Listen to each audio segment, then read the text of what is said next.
Our session today is titled How to Educate, Not Just Train Your Employees. In this session, we'll talk about the difference between education and training, how you need to do both, and we'll discuss the important steps that you need to consider to implement a solid program in your company. Every organization has people, and people must be developed if they are to do a good job. Some of that training we call technical training. For example, somebody in your factory doing a certain job. You must show them what to do, how to do it, when to do it. That's technical training. For example, a receptionist must know how to answer the telephone, what to say, how to answer questions from people who may be calling. But you know what? We make a terrible mistake when we stop only at technical training. We must, in this day and age, we must help our people to be developed behaviorally. Who am I?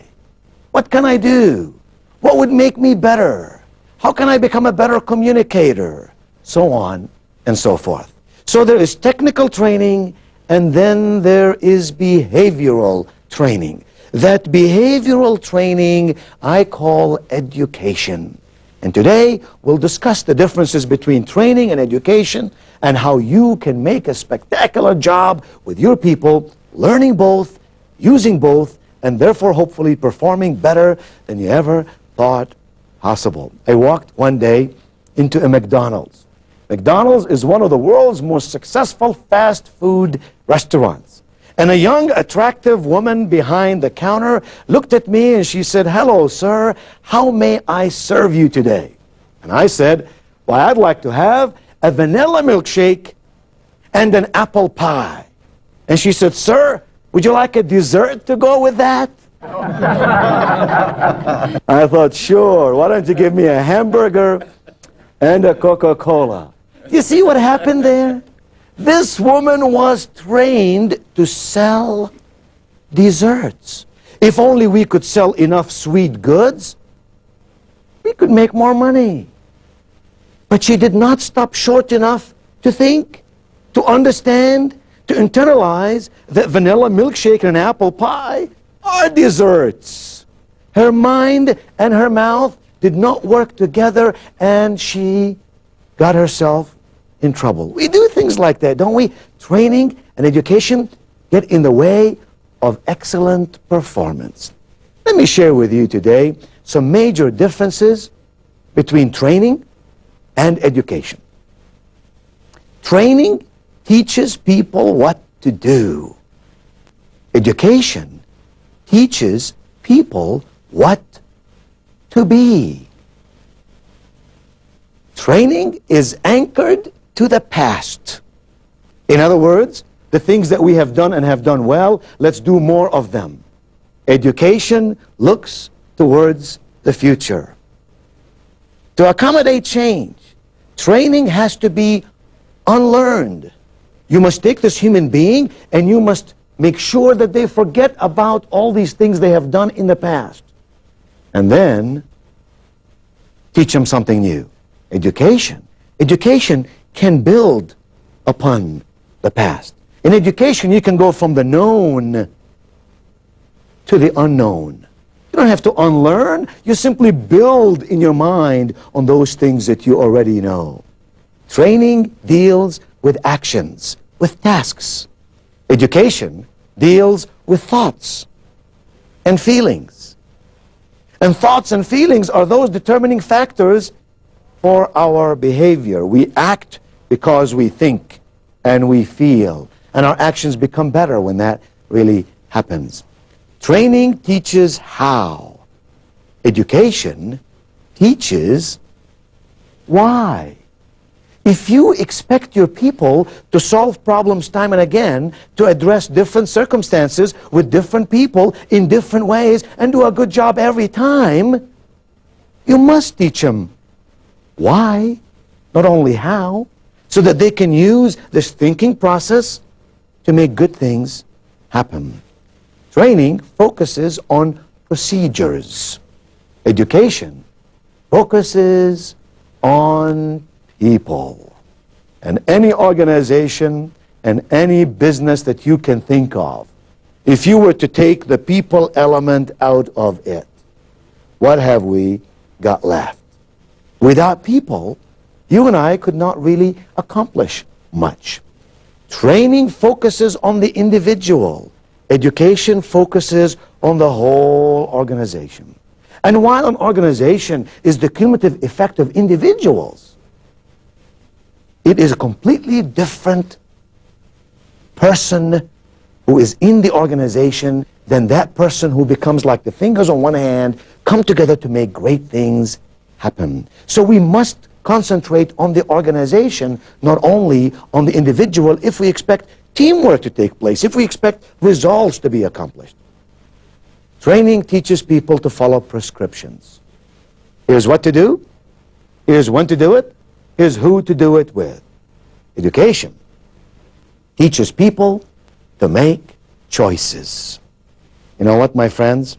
You and I today are the sum total of the choices that you and I have made in our life up to this point. And you and I, tomorrow, next year, 5 years from now, will be the person or persons based on the choices we will make between now and then. It is imperative that we teach our people how to make choices that will strengthen our organization and will take our company onwards and upwards. Training, you might say, is a program. A, B, C, D, 1, 2, 3, 4. Education is a process. It is a journey. It is a way of thinking. It is the development of a mindset. Now, if we were to put together in your organization an educational program, that is to say, training of technical matter and education of behavioral matter, what are some pillars, what are some principles, what are some foundations that you must pay attention to make sure that things are done properly? I'd like to share with you 3 of those. Here's the first one. Number 1, integrated learning process. Integrated learning process. In other words, in your company, in your business, when you attempt to train somebody, to educate somebody, you must make sure that everything that you say and everything that you do is integrated. It all comes together. Let me share with you an example. Some companies, for example, will educate and train their salespeople on how to sell. But then they forget to bring the sales manager into this educational process and say, let us tell you what we have just taught your salespeople in your region. So here's what happens. We train this salesperson, and then we take the salesperson, put him back out in the field, and the salesperson goes back to the same environment from which he or she had come. The sales manager does not know the material that the salesperson learned, and therefore cannot carry it out in a functional way, in a real way in life. To really be integrated is to ensure that all layers of people who work together receive the same kind of education. And to make sure that the manager, for example, knows what to do with this salesperson once the salesperson has come back from some training session or some educational environment. So first, we must make sure that we have an integrated learning process. Second, we must make sure that the education that we give people in our organization is congruent. You know what happens in so many organizations, which absolutely surprises me and baffles me, is that we tell people certain things. In fact, we teach people certain things, and then we do things that are not congruent with what we taught them. What happens, I ask you? What happens to a person who works for you or with you, who goes to a seminar or a class and listens and learns some very significant information that could change his or her behavior, and then they come back to the same environment where they were in the first place, and they find that in that environment, things are done differently? Do you honestly believe that this learned person is going to take this information and change the environment? You know what most of us do? Most of us will fall right back into the trap of what is. I'll do what my boss wants me to do. I'll do whatever the environment requires of me because that's the safest way to do it. A principle about human beings might be this, that most people would rather be comfortable than be excellent. Most of us would rather be comfortable than be excellent. And if we would rather be comfortable, we would rather be what? Trained. Remember, training is a mechanical process. But to be educated, you ask me to go beyond the glass ceiling. You ask me to sort of stretch, become better, give more, do more, think in a wider spectrum. And that is more difficult for people to do. So organizations that truly want to change behavior, achieve more, are organizations that must ensure that the environment, the policies, the procedures, the behaviors of bosses, for example, are congruent with the ideas and the content and the material that people hear and learn. And the third very important foundation is to ensure that when we give people education and training, we develop the whole person. Now, to take the example of the salesperson again. Generally speaking, when you want to develop and train a salesperson, what do you want to do? You want to teach him some skills about selling. How to prospect, how to sell, how to overcome objections, how to close the sale, how to follow up, all of which are very valuable principles for selling skills. But might that really develop that salesperson completely? No. Why? Because if that salesperson is to become a superb salesperson, he or she must first also know other areas that actually affect their behavior. For example, we have to enable the salesperson to learn how to communicate, how to speak, how to listen, how to observe, how to write. We must, of course, help that salesperson to learn some issues about his or her own behavior, personal and professional development, you might argue. And then also help them understand some ideas about selling. So the training and education must appeal to the whole person if we are truly to achieve lasting results. I'd like in the next few moments to share with you 10 steps, 10 significant steps that if you were to follow them in your company or your department or your office with your own group of 4 or 5 or all of the employees in your company, your 100 or 1,000 or 3,000 employees.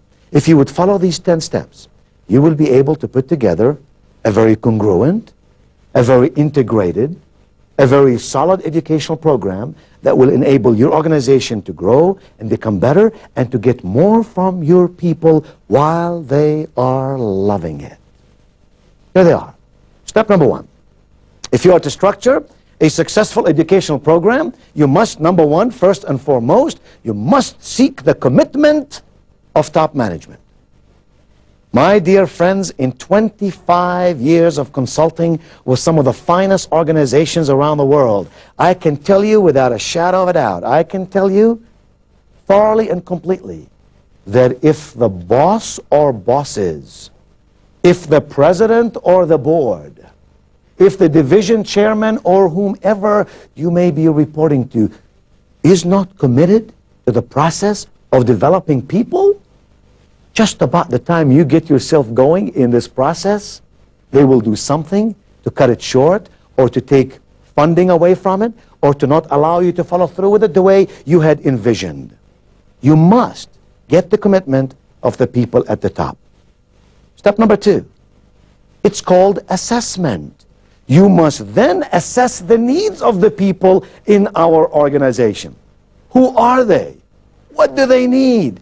How can I help them become better? What ideas may be very valuable for them? What are their strengths? What are their weaknesses? What would turn them on? What would entice them and motivate them to become better? What are the things that are keeping them from becoming excellent? What are the things, if they were to have these ideas, they will truly become wonderful performers? What are those things? You might call this needs analysis. What are the needs in our organization? So first, commitment, then assessment. Thirdly, conceptualization. Now let us conceptualize together what this educational and training program might look like. What are the subjects we're going to cover? On what topics? Who are the people who are going to be involved in these topics? Step number 4, structuring. You now are in a position to structure literally that program that you want to offer. For example, you might say, I want to bring this group together once a month. We're going to put them in a class, on-site or off-site. We want to put them in groups of 8 or 10 or 12. We're going to take one department at a time. Or we want to mingle people from various departments. Structuring means all the elements that will make the educational program take shape. It will be similar to you building a house. If you wanted to build a house, what would you do? You will conceptualize it on a blueprint, on a piece of paper. Maybe you will get an architect, an engineer to help you with that. And then you will structure it. You will say, this wall's going here, this wall's going here, a window's going here, and a door is going there, the stairs will be here, and so on and so forth. The same thing here. You structure this program in the way that it will be offered. The next step then is that you begin the creation process. Let us create it. What does this involve? Does it involve written materials? Does it involve videos? Does it involve manuals or workbooks? What is this content we're going to teach? What are the elements needed to make this content come together? And then you administer the program. You carry it out. You begin to do all these things that you've envisioned, all these things that you've talked about, all these things that you've conceptualized and created and structured. And then, my friend, this is the step that I find people constantly forgetting about. You then must reinforce that process. Just bringing people in a classroom and sharing ideas with them and expecting them to learn is incomplete. The real question becomes in the mind of the manager. What must I do after the classroom? What must I do between classrooms so that my people can understand the ideas? These ideas become a part of their instinctive behavior, and they can use these ideas over and over and over in ways that can make our organization stronger and more successful. Reinforcement. Some ideas for reinforcement might be that you want to give them an audio tape from time to time. You might want to give them a sheet of paper, a workbook, let's say, or a worksheet that they could do in their own home. Maybe it's something that your own department heads would do with your own people from time to time. Whatever these ideas are, just know that all of us must have reinforcement if we are to own the ideas and to use them in some substantial way. After reinforcement comes the monitoring process. Is it working? Are all the people doing the things we ask them to do? Are the workbooks being distributed in the manner we want them to be distributed? Is the reinforcement process being carried out at the times that we want to be carried out, in the ways that we want to be carried out? Once you monitor and you ensure that your plan, let's say building this house, the plan that the engineer and the architect have prepared, is being carried out by the construction person, by the builder, in the way that you want it to be done, then you go to the measurement process. Now let us measure to see if our ideas are working. Are our people learning the things that we want them to learn? Are they using these ideas? Why? Why not? Are we getting the results from our salespeople or our customer service people or our managers in the way that we had imagined we should be getting from them? The measurement part is so significant because the measurement part is what tells you whether or not your investment of resources, time, energy, and money were useful to you and gave you the kind of return that you had anticipated. And finally, of course, you have the improvement stage. If things are not working the way that you want them to work, what can we do to make them work better? If things are working, how can we use them over and over again so that we can repeat this process many more times? Let's review 10 steps on how you can build this significant process in your company or in any department within your company. First, commitment. Then assessment. 3 is conceptualization. 4 is structuring of the program. 5, the creation part. 6, administration, carrying it out. 7, reinforcement. What can I do to make sure my people are learning? 8, monitoring. Is everything working the way I expect it to be working? 9, measurement. Let's see if this is paying off. And 10, improvement. How can we make it better so next time we achieve even greater results? Over the years, working with a lot of companies and a lot of people, I've discovered some very interesting things. That there are really some characteristics that if you follow them, you will make for a more effective educational program. Assuming you follow those 10 steps we've talked about, assuming you do understand the differences between education and training, there are still some characteristics that if you'll follow them, great things begin to happen. Here they are. Number 1, ensure that what you are doing with your people is comprehensive.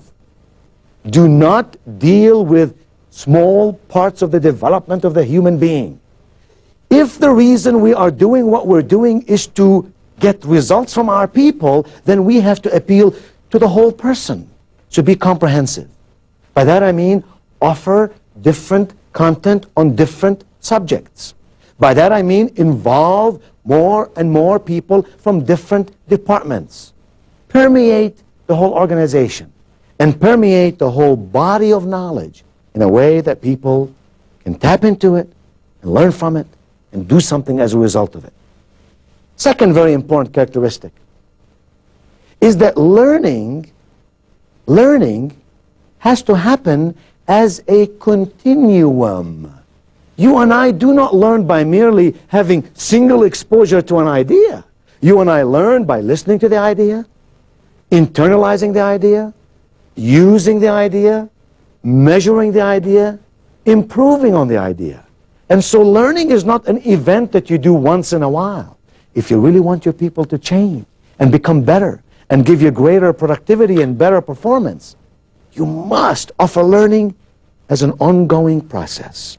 Not only comprehensive, but also as a continuing process. Third characteristic, what value is education? What value is training if there is no on-the-job application?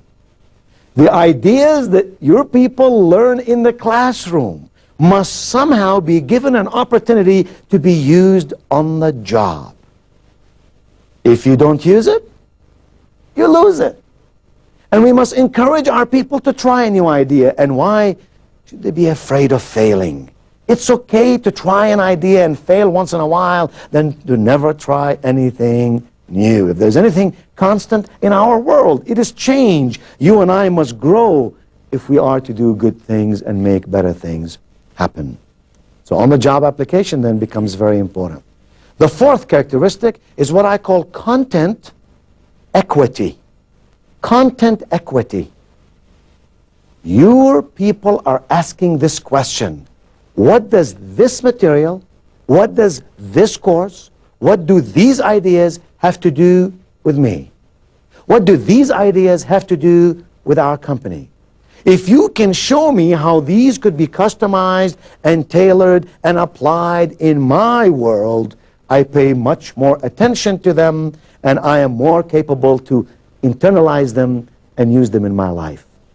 So the more you can do that says this is our company's material, this is our stuff, this applies to us, maybe it's case studies, maybe it's ideas that come really out of their life, the more personal it then becomes. And the last characteristic is this: you must have credible leadership.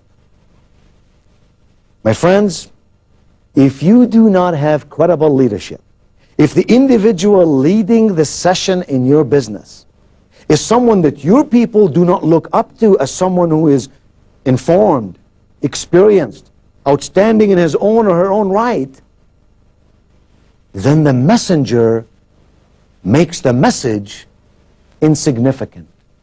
The message may be magnificent, but the messenger messes it up. So make sure that the individuals who are sharing these ideas with your people are individuals that your employees look up to as individuals of credible background and experience.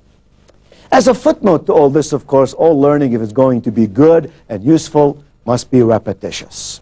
It must be repetitious. It is okay to learn ideas over and over again. How do you learn the language that you speak?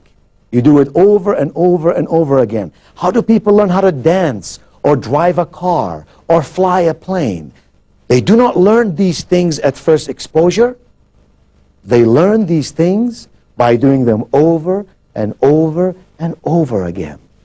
It is okay to repeat ideas and to use them in a fashion that people say, I know this, and I'm glad that you reminded me of it so I can become better. Let us summarize what we've talked about in this session. We've said that education is important, training is important. Technical training is very significant, but behavioral training is equally significant. And you must do both if you are to get outstanding performance from your people. We must understand the differences between training and education. We must follow the steps outlined in this session if we are to have a very solid educational program that brings for you, your department, your company, and even the customers whom you serve, a sense of excellence, excellence that you can be proud of, performance that you look up to, productivity that makes you feel good in your journey to a profitable undertaking.